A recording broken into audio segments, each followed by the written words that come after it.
여러분 안녕하십니까? NBS 뉴스 24입니다. 농촌에 유입되는 귀농귀촌 인구가 줄어들고 있는 것으로 나타났습니다. 귀농귀촌 인구는 2년 연속 줄면서 지난해에는 49만여 명이 농촌에 정착한 것으로 집계됐습니다. 네, 베이비붐 세대의 은퇴가 마무리 단계에 접어들면서 귀농귀촌의 열기가 정점을 찍고 하락세에 접어든 게 아니냐는 분석이 나오고 있습니다. 김인경 기자가 보도합니다.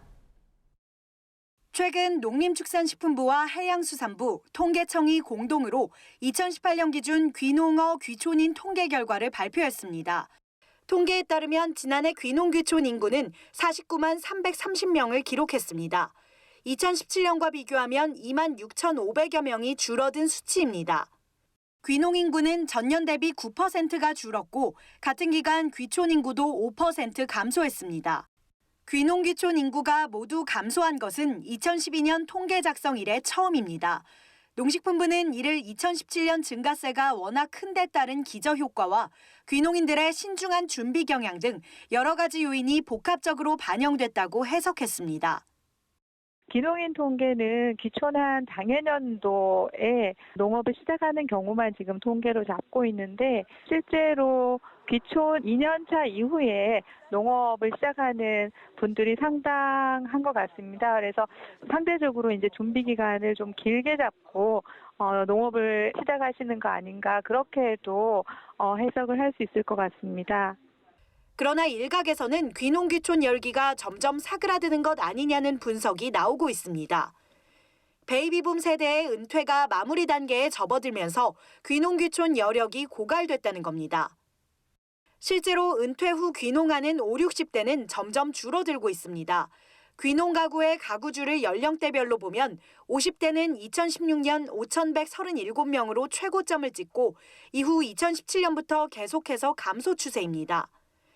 그나마 고무적인 건 청년 귀농인은 늘었다는 겁니다.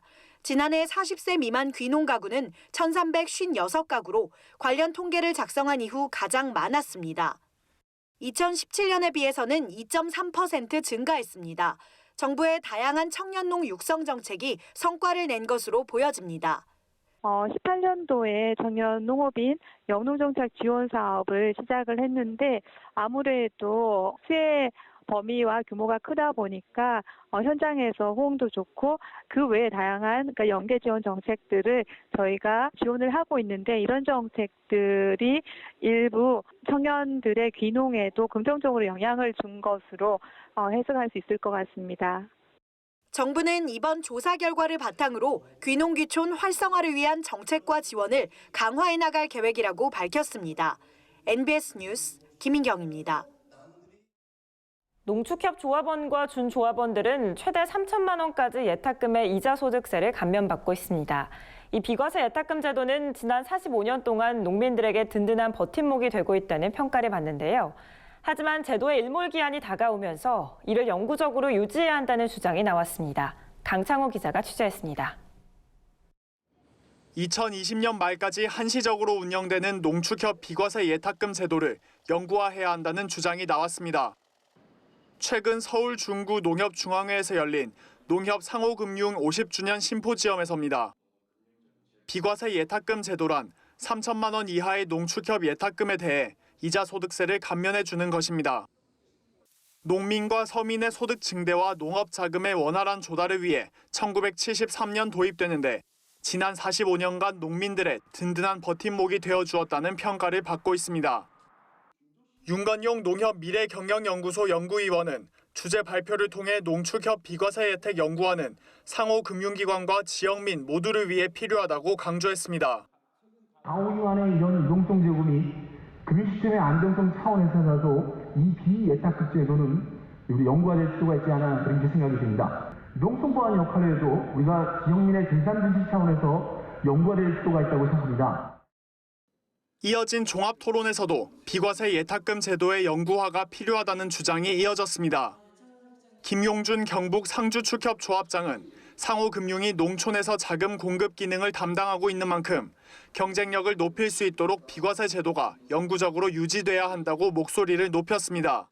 농가 조합만을 위한 금융이 아니라 정말 지역의 는 최상공인의 어떤 지역민 자금 공급 역할을 충분히 하고 있다고 생각합니다. 어려운 농촌 지역 자금 순환 역할을 감당하는 우리 협동조합의 상호금융 경쟁력을 위해서는 비과세 제도는 영구화되어야 된다는 그런 주장을 하고 싶습니다. 금융위원회 관계자 또한 농축협 상호금융에 대한 정책적인 배려가 부족했던 측면을 인정한다며 지원을 적극 검토하겠다고 밝혔습니다. 비과세 예탁금으로 조성된 자금의 운용 문제하고 관련해서 어떻게 이게 선순환 구조로 좀 풀릴 수 있는가라고 하는 부분에 대한 고민을 항상 하고 있고 정책적으로 지원할 부분이 있으면 지원을 하도록 했습니다. 이 밖에도 이날 심포지엄에선 지역 금융기관으로서 상호금융의 역할을 강화하기 위해 농축협의 업무 영역을 연금펀드와 할부 및 렌털 업무 취급 등으로 확대해야 한다는 의견도 나왔습니다.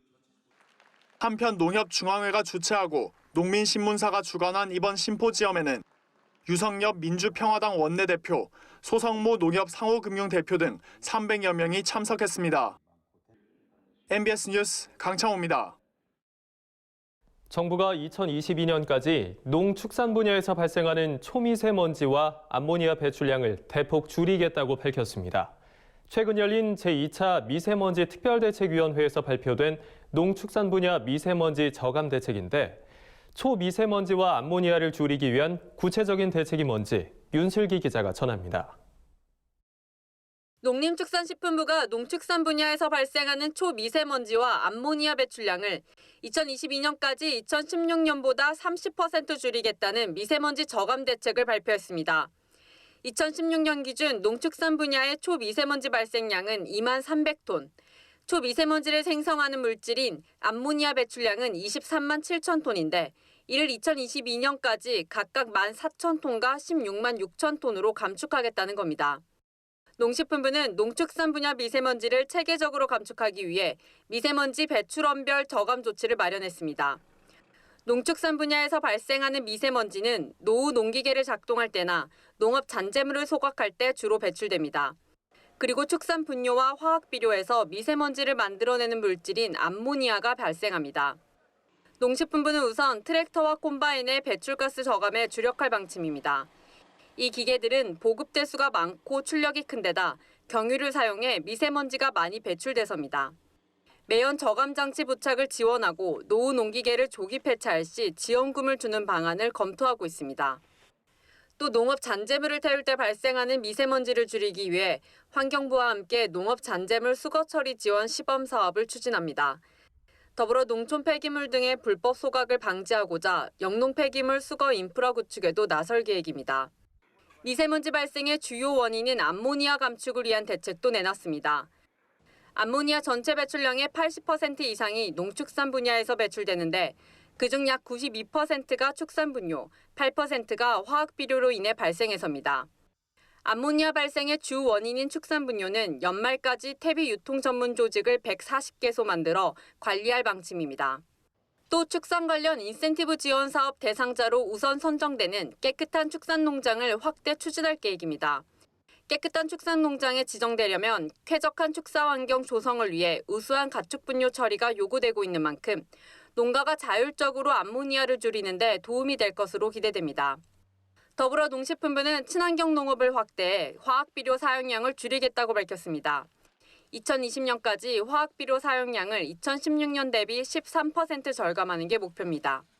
이러한 미세먼지 저감 대책은 최근 열린 제2차 미세먼지 특별대책위원회에서 심의 의결됐습니다. 농식품부는 앞으로 분기별로 대책 추진 사항을 점검 관리할 계획입니다. MBS 뉴스 윤슬기입니다.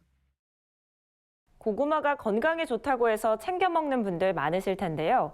고구마 잎과 줄기에도 눈과 뼈 건강에 좋은 성분이 많다고 합니다. 그동안 버려지던 고구마 잎과 줄기를 식품 원료로 활용하면 농가 소득 증대에도 보탬이 될 전망입니다. 이현경 기자가 보도합니다. 농촌진흥청은 버려지던 고구마 잎과 줄기에 몸에 좋은 영양 성분이 고구마보다 더 풍부하게 들어있다고 최근 밝혔습니다. 고구마 잎에는 뼈 건강에 도움이 되는 칼슘이 고구마보다 3배 많이 들어있고 철분이 11배, 베타카로틴이 200배나 많이 들어있다는 게 농진청의 분석입니다. 또 고구마 잎끝부터 줄기까지 20cm 부위를 가리키는 끝순에는 눈 건강에 이로운 루테인과 항산화 성분인 베타카로틴, 안토시아닌 함량이 풍부한 것으로 나타났습니다.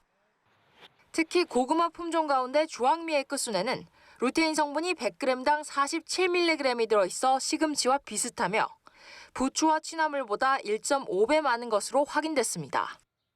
또 하얀미에는 베타카로틴 함량이 100g당 183.4mg으로 고구마 품종 중 가장 많으며 루테인과 안토시아닌도 풍부하다고 합니다.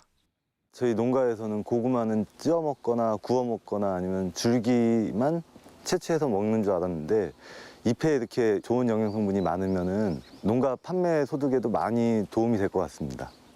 농진청은 고구마 재배 농가의 소득 증대를 위해 고구마 잎을 활용한 식빵 제조 기술을 개발했습니다. 잎을 건조한 뒤 분말로 만들어 반죽에 첨가한 겁니다. 고구마 잎 분말을 2에서 3% 첨가해 고구마 잎 식빵을 제조한 결과 맛은 물론 영양도 뛰어난 것으로 확인됐습니다. 빵에서 녹차 향도 나는 것 같고요. 부드러워서 목 넘김도 좋고 많이들 이용하실 것 같아요. 고구마 잎 식빵은 일반 밀가루로 만든 식빵보다 항산화 활성은 7배, 총 폴리페놀 함량은 4배, 루테인 함량은 10배, 그리고 베타카로틴 함량은 무려 80배 이상 높게 나타났습니다. 또한 고구마 줄기와 잎은 하우스에서 손쉽게 재배할 수 있어 한 번 심어 10번 정도 수확이 가능하다는 게 장점입니다. 이에 따라 농진청은 고구마 줄기와 잎을 이용해 다양한 연구 개발에 힘쓰겠다고 밝혔습니다. 고구마 잎과 줄기를 좀 더 이용할 수 있도록 이제 품종 개발을 앞으로 더 할 거고요. 그 항산화 활성 평가를 조금 더 추가해서 기능성 식품 소재로 더욱더 활용할 수 있도록 연구를. 버려지던 고구마 잎과 줄기가 식품 소재로 활용되면서 앞으로 자원 재활용은 물론 고구마 재배 농가의 소득 증대에도 크게 기여할 전망입니다. MBS 뉴스 이현경입니다. 도시에서 자라는 아이들은 방과 후에 학원으로 직행하는 경우가 많습니다. 그래서 몇 년 전부터 방학이 되면 도시에서 농촌으로 유학을 떠나는 이른바 농촌 유학이 유행인데요. 덕분에 농촌도 활력을 되찾고 있습니다. 경북 예천에서 13년간 농촌 유학을 꾸려온 송일, 이현숙 부부를 최다혜 기자가 직접 만나봤습니다. 경북 예천의 복천마을. 아이 구경을 할 수 없었던 작은 시골 마을에 왁자지껄 아이들의 웃음소리가 들리기 시작한 건 13년 전부터입니다. 도시를 떠나 농촌으로 유학 온 아이들 덕분인데요. 아이들은 예천 인근에 있는 초등학교를 다니며 시골 부모라 불리는 선생님의 집에서 함께 생활합니다. 다녀왔습니다. 아이들의 시골 부모는 바로 농촌 유학센터를 운영하는 송일, 이현숙 씨 부부입니다. 교사였던 이현숙 씨와 출판업에 종사했던 송일 씨. 이들 부부는 2005년 예천으로 귀촌했습니다. 이후 우리나라의 농촌 유학이 소개된 이듬해부터 농촌 유학센터를 차리고 희망자를 모집했습니다. 그러니까 귀촌을 하고 난 다음에 우연히 이제 농촌 유학을 접하게 된 거죠. 그러면서 우리가 농촌에서 할 수 있는 일이겠구나 싶어가지고 일을 시작하게 된 거죠. 그래서 올해로 농촌 유학 시작한 지 13년째 지금 이 일을 하고 있습니다. 네. 농촌 유학은 도시에 사는 아이들이 가족 곁을 떠나 농산 어촌에 있는 학교에 다니며 농촌 생활을 체험하는 것입니다. 송일, 이현숙 씨 부부는 도시 아이들이 농촌 생활에 적응할 수 있도록 돕고 있습니다. 아이들이 학교에서 돌아오면 근처 텃밭으로 데려가 자기만의 작물을 재배할 수 있도록 가르칩니다. 그래서 아이들이 더불어 살아갈 때 어떻게 상대를 알고 배려할 수 있는가 그런 쪽에 초점을 맞춰서 제가 안내를 좀 해주고 있고요. 또 아이들이 시골 생활을 잘 할 수 있도록 안내자 역할을 또 하고 있죠. 예. 농촌에서는 하나부터 10까지 제 손으로 척척 챙기는 아이들. 도시에서는 좀처럼 어려운 일들이 농촌에서는 일상이 됩니다. 쪄서 직접 먹어보니까 맛이 어때요? 맛있어요. 맛있어요. 집에서 먹는 거랑 뭔가 느낌이 달라요. 뭔가 달라요. 짭짤하고 고소해요. 맞아요.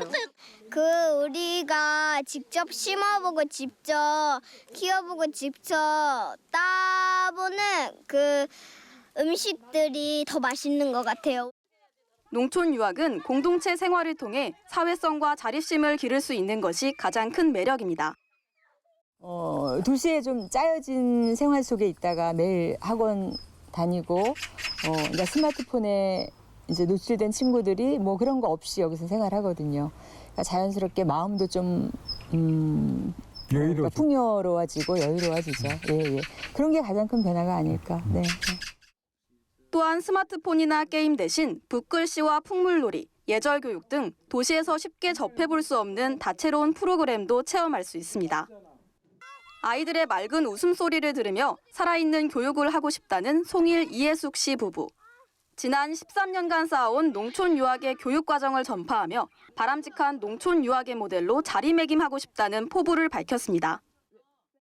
또 이 지역에 농촌 유학을 보냈던 그 부모님이 직접 귀농을 했던 경우도 있거든요. 그래서 좀 더 활성화된다면 도시와 농촌이 자연스럽게 교류할 수 있는 그런 하나의 그 장이 마련되지 않을까 또 한편 또 생각해 봅니다. 예.